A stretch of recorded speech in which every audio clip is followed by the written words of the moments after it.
Hello, and welcome back to Before the Launch. I am your host, Brenna McGowan, and today we're going to talk about a question that a friend had sent me over Voxer recently. And the question was, should I launch off the back end of my summit?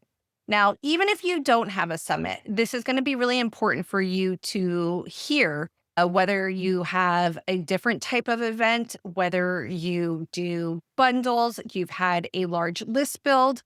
This question is really important. Now, the answer that I gave her, which is the same answer I'm going to give you, and it's the answer that I want you to think about anytime you're thinking about a marketing strategy or a launch strategy, which is it depends. Remember that because it's really important because I always say that everything works and nothing works, right? Every strategy out there, every marketing strategy out there can work for you, but it depends on your particular situation. Now, for this person was launching or thinking about launching a course off the back end of a summit, but the summit wasn't completely linear to the topic around the course. It was more adjacent. So let me give you an idea of one that is linear and one that is more adjacent. So we'll start with adjacent first. So for me, I run a very popular summit called Behind the Launch. And Behind the Launch, by the way, it's coming back out in January. This summit is what is adjacent to my topic. What I launch off the back end of that summit is the pre-launch plan program. So the pre-launch plan program is definitely going to be right for people that are launching.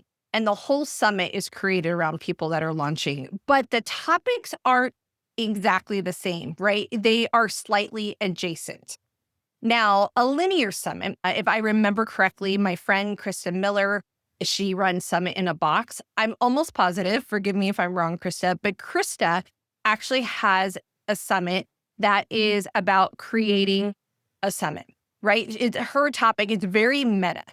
And so Krista, I actually did an interview with her for Behind the Launch, and she talked about how she launched at the very end of the week of her summit.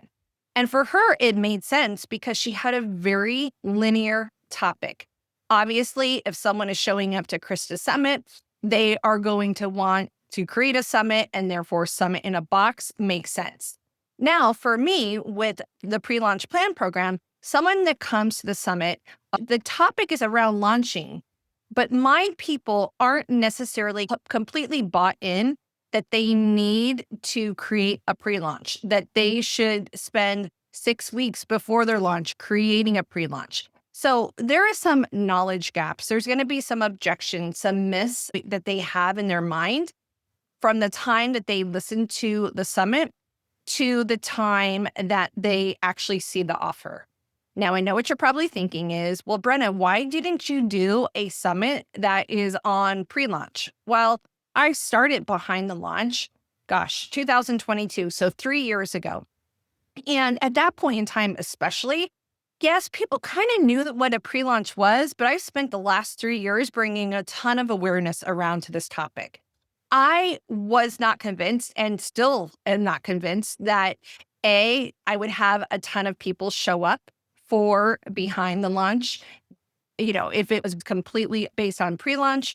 I was also not convinced that could I find even enough speakers to talk about pre-launch, right? It's very, very niche. So I went a little bit more broad in my topic for my summit, knowing that I was going to, for lack of better words, that people would kind of siphon through a funnel where, yes, I may have some people that are interested in launching, but may not be interested in pre-launching.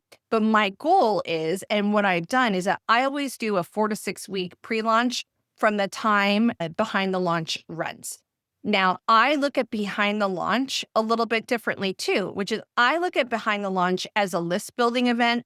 I look at it as we donate money to charity. I look at it as a charitable event. I look at it as a way to meet new colleagues and friends, to learn different strategies around launching. But I don't particularly think of my summit as a conversion event. Now, that is what you need to think about. Like when you're thinking about an event that you have, Is this a conversion event or is this a list build event? The second question that you should ask yourself is, do my people need a little bit warming up?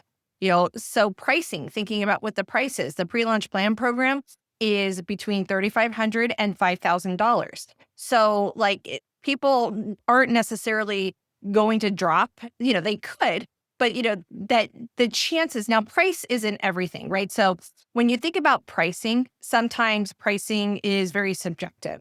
One person could throw down $5,000 while another person, $5,000 could be very expensive. So it's not completely around price when you're thinking through, should I launch off the back end of an event? But it's something to take into consideration, right? It depends. If you are someone who's selling a $500 course off the back end of some type of event, yes, it's probably going to be easier to get conversions than on something that's higher priced. So these are things that you have to think through. Like, okay, do my people need more warming up? Is my product more expensive? Is there a knowledge gap? Are there things that need to be addressed before an offer is put in front of them? So think about that for your next event. You don't necessarily have to launch right off of an event. You can also launch right then and there. You have to think about, first of all, what feels good to you? What's going to feel good to your audience? And what makes sense for where you're at and what your event is in your business. Okay.